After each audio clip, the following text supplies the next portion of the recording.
episode of the Star Wars podcast. And today's topic is midi-chlorians.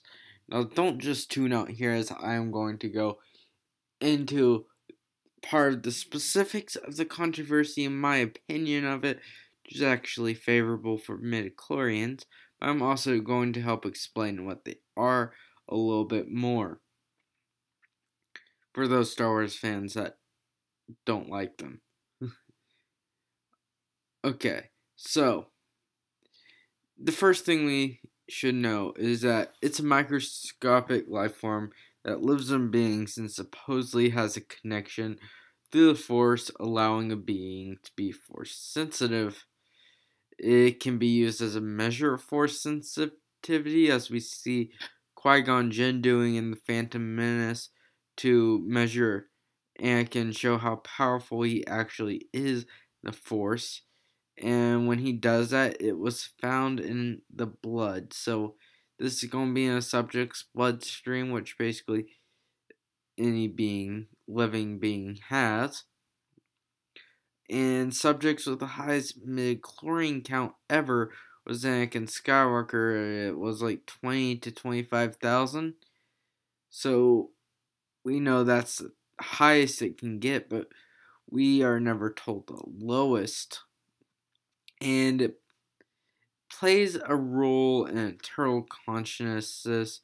This is supposedly originated from a planet in the middle of the galaxy. We find this part out from the Yoda storyline in the Clone Wars, which really adds much more mystic ideas to what the Force really is. Now, why midi-chlorians is a controversy in Star Wars is because to people it makes the Force scientific.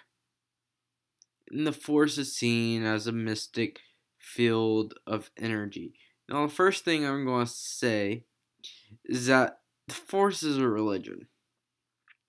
Or, well, it's not necessarily a religion, but it's like a religion. And our religions on Earth have a certain mystic feeling to them as well, I would say. But there's also science behind certain parts of religion and history, and everything you learn in your religion isn't necessarily going to be false. It's not going to be completely mystic and untrustworthy. There's going to be some truth to it, whether it's in the morality of the religion, the history of the religion, or in some cases, the science of the religion. So, in this case, I think this is adding some science or some reality to the religion of the Force. But, as we know on Earth, we don't know everything about science. Even if we know a little bit, all we really know here is that midi-chlorians is connected to the Force. Now, how much connection to the Force it is, we really don't know. And why is this important that we don't know everything about it? All we know is that the most anyone has ever had is 20 to 25,000. So we still have no idea of how many would actually be needed for a subject to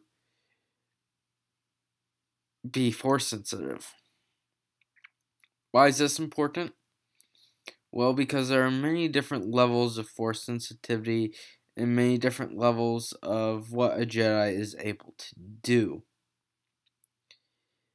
And so you can easily be a Jedi without having many midi-chlorians. You could be a healing Jedi. You could be like the librarian.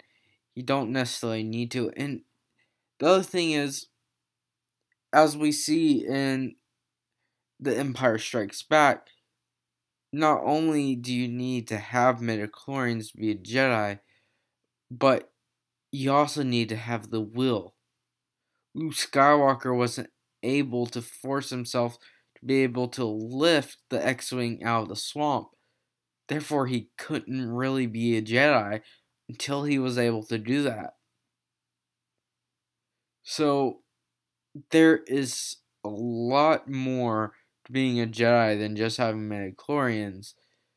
And as we don't know everything about midi-chlorians, even how much influence they have over an individual's ability of being a Jedi, or even how often this occurs in individuals, because I get the feeling from the Star Wars universe that these midi-chlorians are basically everywhere.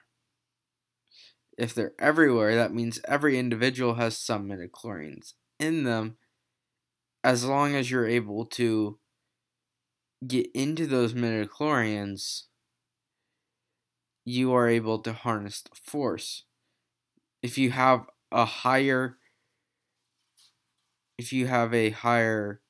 amount of midi-chlorians than the average person, you're more likely to be someone for a Jedi to want to go after to add into the Jedi Order. But I'm sure other things that go into this is whether or not you're going to have a good heart. Because if you're going to become a Jedi, you need to be someone who has a good heart. And not every individual is going to have that. Now, there are the few exceptions of Jedi who didn't actually have a good heart. Those ones more likely became Jedi due to having higher midi-chlorian counts. But as I said, we don't know everything about how to be a Jedi. So just because they have higher midi-chlorian counts doesn't necessarily mean they're going to be a bad Jedi or they're going to be a good Jedi.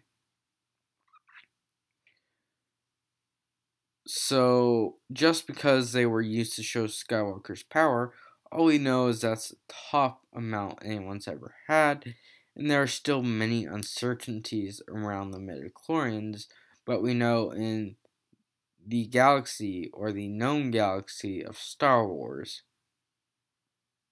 that midi-chlorians are helpful in controlling the Force.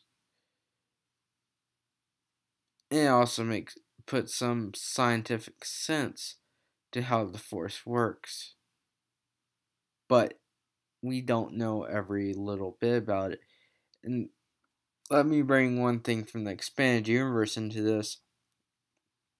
You know, in Thrawn's book, there are two species, one being the Yasmari and the other being its predator from the planet Mikr. Sorry, I'm mispronouncing these. But one was able to repel the Force, and the other hunted through the Force. Now, as these were exceptions, as most animals didn't actually do this, they evolved to do that. And the only way that really makes logical sense is if there was something such as midi-chlorians that they would be able to take a hold of, be able to harness a little bit, in order to actually use the Force. But whether or not you actually think the midi-chlorians are there, to me, doesn't really matter. To me, what matters is that the midi-chlorians are in the Star Wars universe and should be accepted, because even though it puts scientific sense to something in Star Wars no one wants scientific sense to, just like religion, no one wants there to be scientific sense to religion. This is necessary in some cases to actually have. So, comment down below what you think of this podcast and give me future topics.